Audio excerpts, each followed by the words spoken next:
In the autumn of 1987, Harlan County, Kentucky recorded its driest September since the dust years of 1952.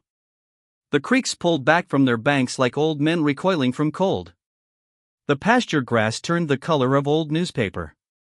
Corn that had stood 8 feet tall in July hung limp and hollow by October, the ears light as paper lanterns, the kernels shrunken against the cob.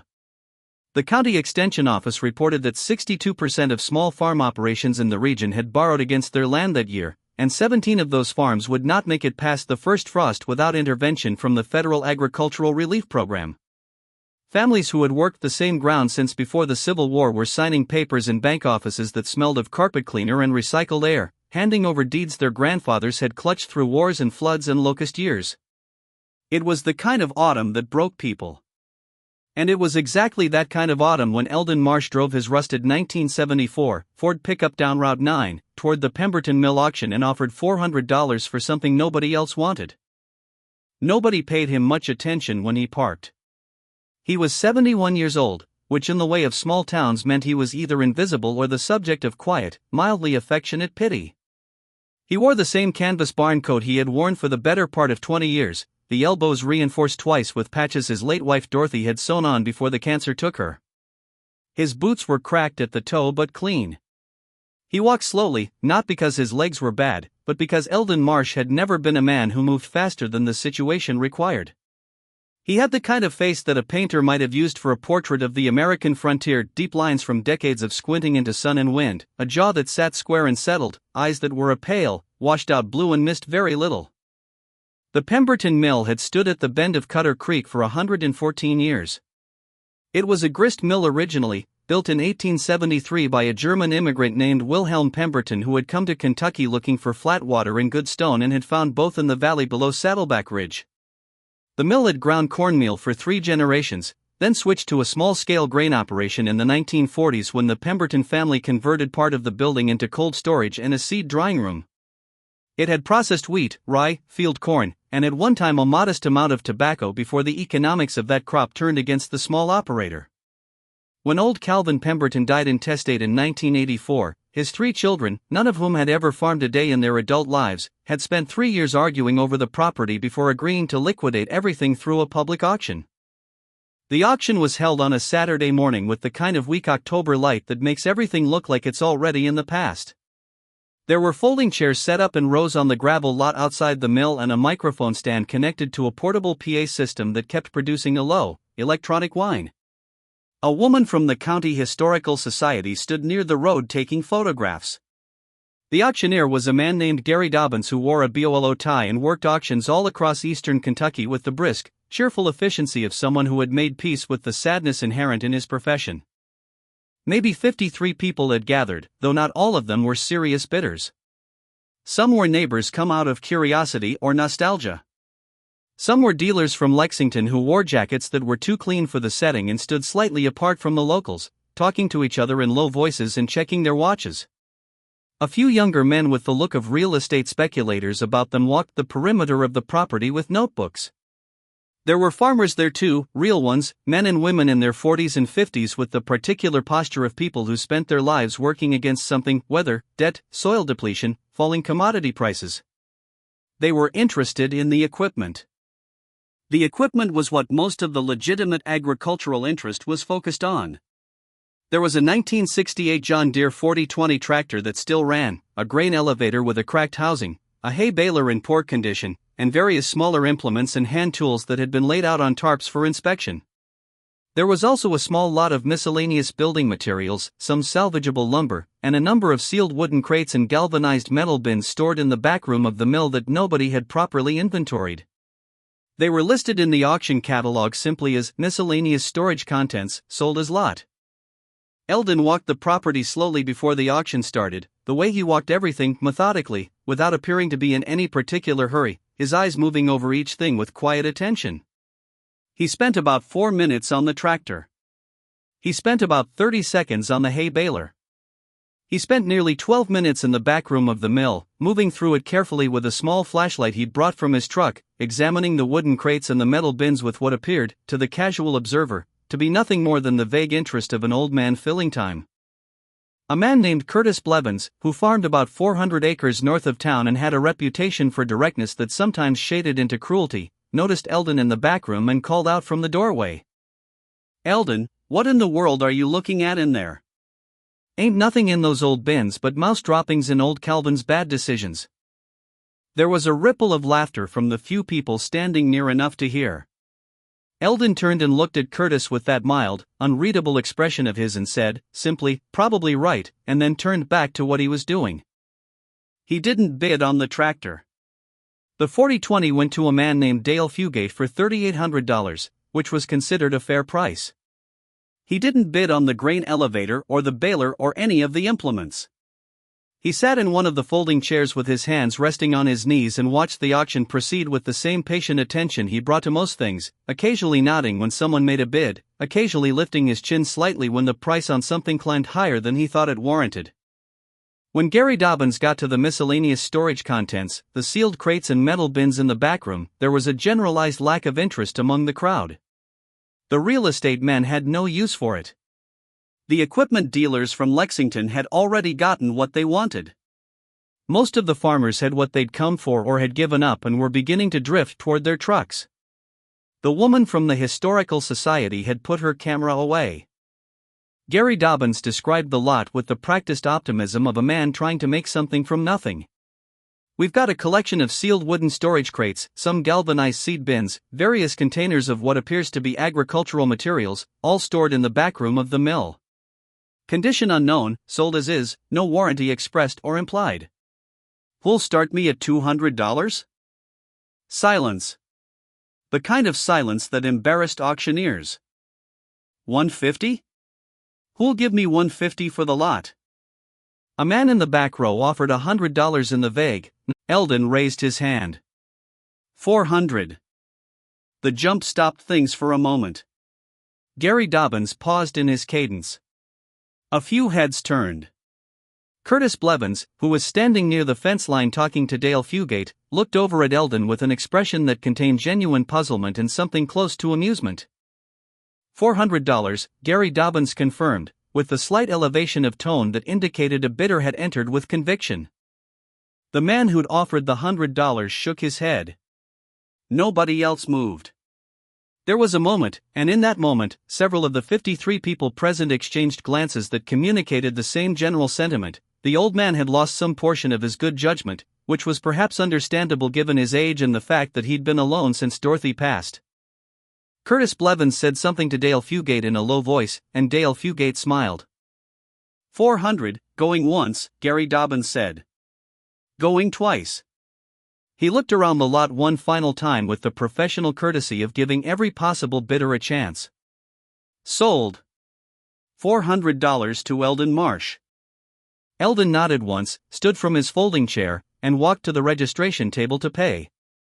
He borrowed a flatbed trailer from his neighbor Raymond Stull that afternoon, an act that required him to call Raymond from the pay phone outside the Piggly Wiggly because Eldon did not own a telephone. He drove the trailer back to the mill and spent the remainder of the afternoon loading the wooden crates and metal bins himself, working steadily and without complaint. A couple of people drove slowly past the mill on their way home and saw the old man loading his auction purchase and felt that particular mixture of mild pity and mild curiosity that tends to attach itself to eccentric behavior in small towns. Nobody offered to help. Nobody thought to ask what he'd seen in there. He drove the load back to his own farm, which sat on 62 acres of hill ground in Creek Bottom on the south side of Cutter Creek Road, about 4 miles from town. The farm had been in his family since 1901, when his grandfather Cyrus Marsh had bought it from a man who was moving to Ohio. Cyrus had cleared the timber from the upper fields himself, and the creek bottom had been broken and leveled by Eldon's father, Harold, who had farmed it through the Depression by growing a diversity of crops that no single bad year could entirely devastate. Eldon had taken the farm from Harold in 1963, when Harold's heart finally wore itself out, and he had worked it since with the same stubborn, unhurried philosophy his father had practiced. The farm showed its age and its austerity. The barn was sound but unpainted, the boards silver gray from decades of weather. The house was small and clean, a white 2-story structure with a porch that sagged slightly on the east end where the post had settled. The garden behind the house was put to bed for winter, the beds mulched with straw. The equipment he owned was old but maintained with the compulsive attention of a man who understood that the difference between a functioning farm and a failing one was often nothing more than whether the equipment started when you needed it to. He unloaded the crates and bins into his barn that evening, working by the light of 2 bare bulbs strung from the rafters. He did not open them that night.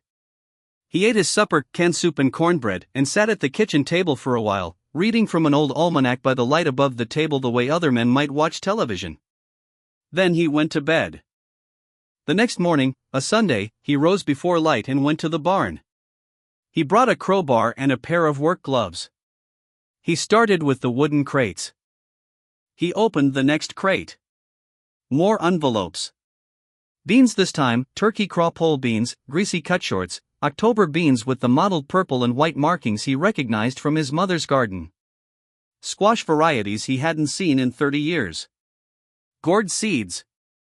Pepper varieties without names he recognized, labeled only with descriptions in the same careful hand: small red, very hot, keeps well dried. Yellow banana type, mild, good for canning. He worked through the morning.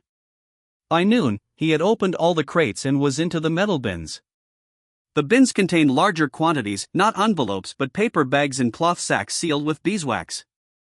Field corn varieties, some in bags labeled with names he knew from his father's time, varieties that hadn't been commercially available for decades because the seed companies had replaced them with hybrids that required you to buy new seed every year. Open pollinated field corn that a farmer could save and replant. Seed that belonged to itself rather than to a corporation.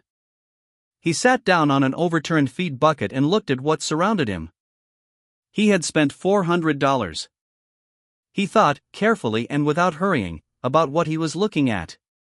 He was a man who had been farming for more than 50 years, and he understood seed the way a physician understands blood, not as a commodity but as the fundamental material of the work, the thing everything else depended on.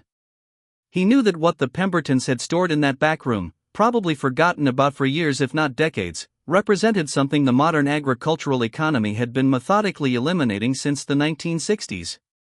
Living seed. Seed with provenance and history. Seed adapted over generations to this specific valley, this specific soil, this specific climate. He also knew, in the practical and unsentimental way of a man who had always lived close to economic reality, that the world was changing in ways that might make what he was looking at worth considerably more than $400. He did not rush. He spent the rest of that autumn and the following winter doing what he'd always done, maintaining the farm, cutting firewood, making repairs, going to bed early and rising early, but adding to his routine a careful, meticulous inventory of the seed he'd acquired. He tested germination rates, which required patience and careful record keeping.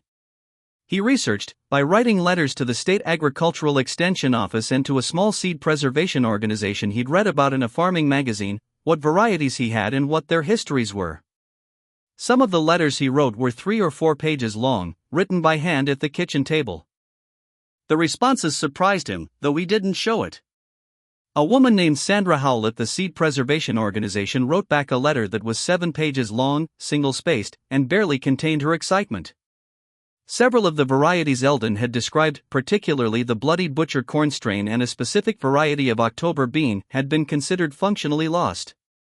Seed archives at universities had samples of similar varieties but nothing with the documented provenance and continuous cultivation history that the Pemberton records suggested. He wrote back. She wrote back. The correspondence continued through the winter and into spring. She asked if she could visit. He said she was welcome to. In the meantime, he planted. He was careful and systematic about it. He didn't plant everything at once, and he didn't plant in ways that risked contaminating the varieties or losing what he had. He chose his best ground, the creek bottom acreage his father had leveled, the soil there deep and dark and moisture retaining even in dry years, and he laid out small isolation plots for the corn varieties, spacing them according to what he knew about preventing cross-pollination.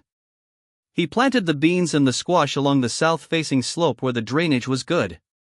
He kept records of everything, writing in a composition notebook with the same careful block lettering he'd admired on the Pemberton envelopes. His neighbors noticed he was doing something different but couldn't quite determine what. Farming communities pay a particular kind of attention to what their neighbors grow. Curtis Blevins drove past Eldon's creek bottom fields in May and saw the rows laid out in a pattern that seemed overly complicated and slightly eccentric, too many short rows, too much space between some of them. He mentioned it to Dale Fugate at the co-op. Old Eldon's got some kind of mixed-up planting going on down there. Can't quite figure it. Looks like he's trying to grow a dozen different things in a space that'd be better used for one. Dale Fugate shrugged and said that Eldon had always been a little different, which was the closest thing to a compliment the farming community tended to offer anyone who departed from convention. The spring of 1988 was better than the autumn that had preceded it. Rain came in reasonable amounts, not too much to drown the early plantings and not too little to stress the root development. Eldon's fields greened up in May with a visible diversity that was unusual for the time. In an era when most small farms were moving toward monoculture even at the small scale, his hillside and creek bottom looked more like a garden from another era, a kind of agricultural patchwork that hadn't been common since before the Second World War. Sandra Howell arrived in June, driving a small car with Tennessee plates that raised a rooster tail of dust coming down Cutter Creek Road. She was in her late 30s, with the slightly sunburned, no-nonsense look of someone who spent more time outdoors than her academic credentials might suggest. She wore practical boots and carried a canvas bag full of notebooks and sample envelopes. Eldon met her at the gate. He offered her coffee, which she accepted, and they sat at the kitchen table for a while before he took her out to see what he'd done. She walked the fields with him for nearly 4 hours. She took photographs and samples and notes.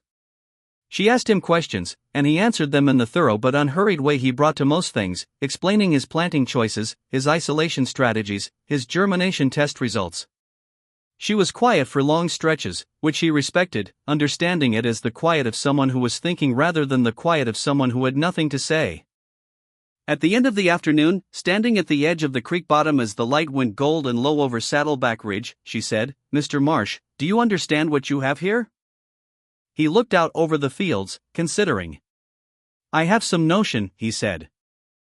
"These corn varieties," she said, with a carefully controlled evenness that he recognized as emotion being held back for professionalism's sake, specifically the Bloody Butcher strain, "we've been looking for a pure, provenance-verified line of this variety for over a decade.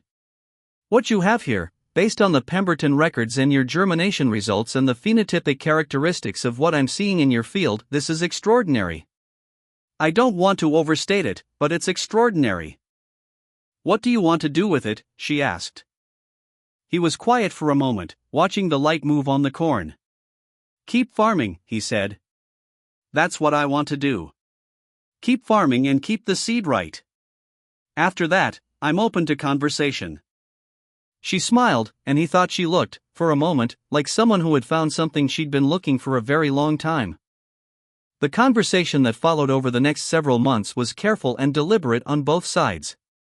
Sandra's organization, which operated a seed library and worked with small farmers on preservation agreements, was interested in working with Eldon to formally document and preserve the varieties he'd acquired, with the understanding that he retained full ownership of his seed stock and control over his land.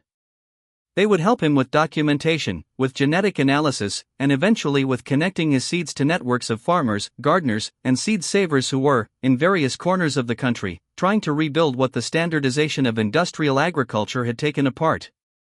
What Eldon had not anticipated, and what came slowly and with an element of genuine surprise even to a man not given to being surprised, was the money. It came in stages and through channels he hadn't foreseen.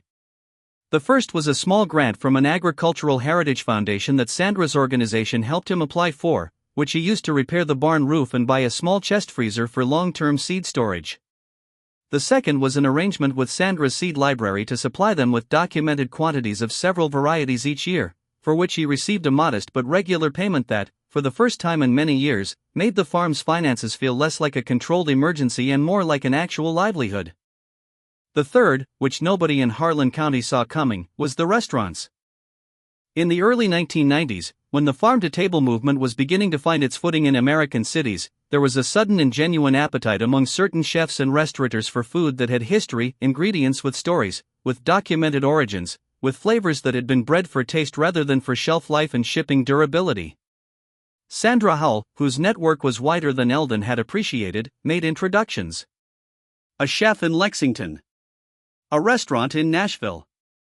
Eventually, a food writer who came to the farm and spent a weekend and wrote about what he found in a magazine that reached a readership Eldon had never imagined. The magazine piece was not what Eldon would have written about himself, had he been inclined to write about himself, which he was not. It was enthusiastic in a way he found somewhat embarrassing, and it got several details slightly wrong, which he noted in the margin of his copy in pencil. But it brought attention that opened doors he hadn't known existed. He was not a businessman by nature or inclination. But he was a man who understood value, who understood what was real and what was fabricated, and who had a deeply rooted suspicion of anything that seemed to be moving too fast. He turned down several offers in those years that, in retrospect, he was right to turn down, arrangements that would have required him to scale up in ways that would have compromised the seed quality, or to enter licensing agreements that would have transferred control of something he understood, in a bone-deep way, belonged to the land and to the long line of farmers who had stewarded it. He said yes to the things that felt right. Small quantities. Direct relationships. Farmers who wanted to grow the varieties themselves and who committed to saving their seed properly. He wasn't building a business empire.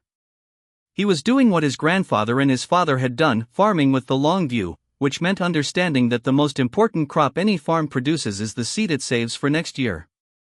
Curtis Blevins came by the farm in the fall of 1991. He pulled his truck in without calling ahead, which was the country way, and found Eldon in the barn doing the seed cleaning he did every year in November, running the hand-crank fanning mill his father had used, separating the chaff from the corn seed with the patient attention the work required. Curtis stood in the barn door for a moment watching him. "Heard you've been doing some business," Curtis said. Eldon didn't look up from the fanning mill. "Some," he said. Curtis walked in, looked around the barn, took in the organized rows of labeled seed containers, the composition notebooks stacked on the shelf above the workbench, the drying screens suspended from the rafters with corn cobs and bean pods hanging in the cool air. He had a look on his face that was hard to read, not quite respect, not quite embarrassment, something in between. "Those bin—" "Yes it is," Eldon said. Curtis was quiet for a moment. "I laughed," he said. "When you bid $400. I laughed." Eldon stopped working the fanning mill and looked at Curtis directly for the first time since he'd come in. "I know you did," he said, without any particular inflection of reproach or satisfaction. Simply as a fact. Curtis looked at the floor. "What did you see in there that the rest of us didn't?" Eldon thought about that. He set the fanning mill handle down and straightened up, and for a moment he looked out through the barn door at the fields, at the late November gray of the sky over Saddleback Ridge, at the ground he had been working for 50 years. "You've got to know what you're looking at," he said finally. "I knew those bins. I'd seen ones like them in my father's barn, in my grandfather's time. I knew what a seed room smelled like when the seed was still good." He paused. "And I knew what Calvin Pemberton had been doing before he got old. I'd heard him talk about his seed saving 30, 40 years ago at the co-op, when everybody else thought it was backward and old-fashioned." I remembered. Curtis Blevins nodded slowly. He didn't say anything for a while. Then he said, "Would you sell me some of that bean seed? The October beans?" "I'll do better than that," Eldon said. "I'll give you some. On the condition that you save your seed right and bring me back twice what I give you next fall." "That's the arrangement." Curtis agreed. He went home with a small bag of October bean seed, mottled purple and white, and planted them the following spring, and kept his word in the fall. He told people about it, and word spread in the way of small communities, and by 1993 there were 11 farms in Harlan County growing at least one of the varieties that had come out of that back room of the Pemberton Mill, each of them party to the same informal seed-sharing arrangement Eldon had established: take some, grow it right, save the seed, bring back double. It was not what the agricultural economists would have recognized as a business model. It was something older than that. In the spring of 1994, Sandra Howell came back with a colleague from the university's Agricultural Heritage Department, a younger man named Thomas Park who was doing his doctoral research on seed preservation networks in Appalachia. He spent 3 days at the farm, going through the records Eldon had kept, interviewing him about the varieties and their histories, photographing the fields. On his last evening, he sat at the kitchen table with Eldon and spread out his research notes and tried to explain the significance of what he was documenting. "What you've built here," Thomas said, tapping his notes with one finger, "is actually one of the most complete documented seed libraries in private hands in the eastern United States. Not just the seed itself, but the records. The Pemberton documentation, combined with what you've added, the germination records, the cultivation notes, the distribution network, it's really remarkable. Do you understand how unusual this is?" Eldon looked at the young man with the same mild, patient attention he gave everything. "I understand what the work was," he said. "I'm not sure I understand what you mean by remarkable." Thomas tried to explain. He talked about genetic diversity and food security and the industrial seed systems movement toward monoculture and the long-term agricultural risks of that movement. He was thorough and clearly intelligent, and Eldon listened to all of it carefully. When he was done, Eldon said, "My father told me something when I was young. He said the worst thing a farmer can do is forget what worked.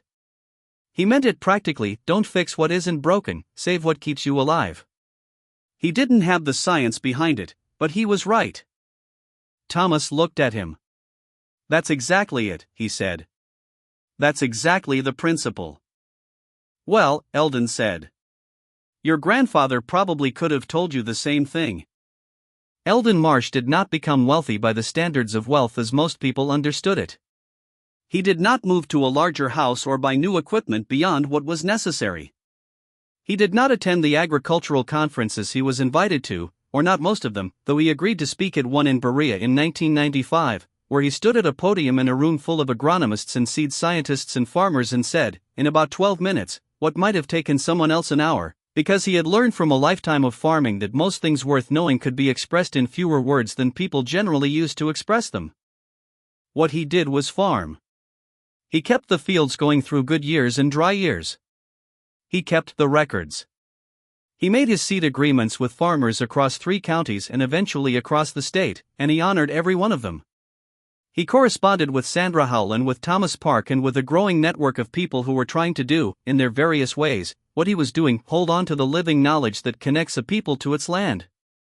In 1997, at the age of 81, he had a mild heart episode that kept him in bed for 10 days and convinced his doctor and his neighbors and just about everyone in town that he would have to slow down.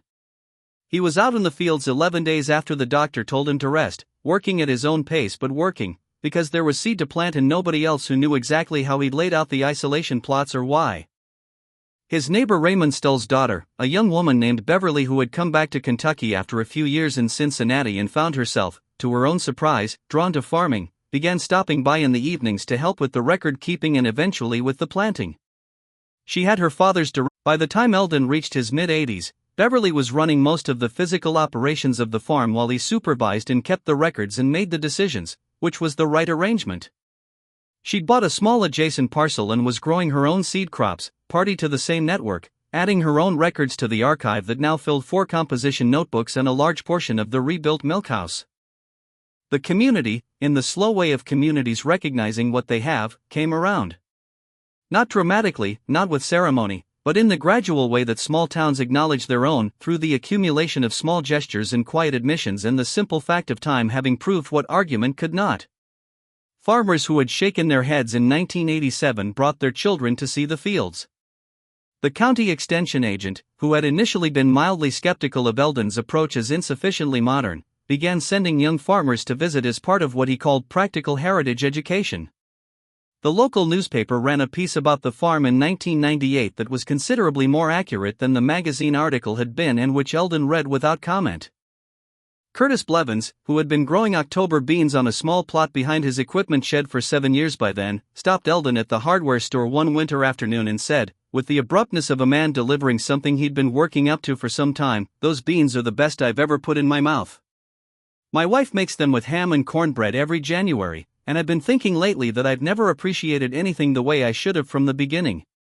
He paused. "Including you." Eldon bought his box nails and said, "The beans appreciate the attention." It was not the sort of story that ended with a press conference or a prize, though the prizes did come: a State Agricultural Heritage Award in 2001, presented at a ceremony Eldon attended and at which he sat in the third row and applauded the other recipients with genuine enthusiasm and accepted his own with the brevity and composure of a man who had made his peace long ago with the relationship between accomplishment and recognition, which was that they had very little to do with each other.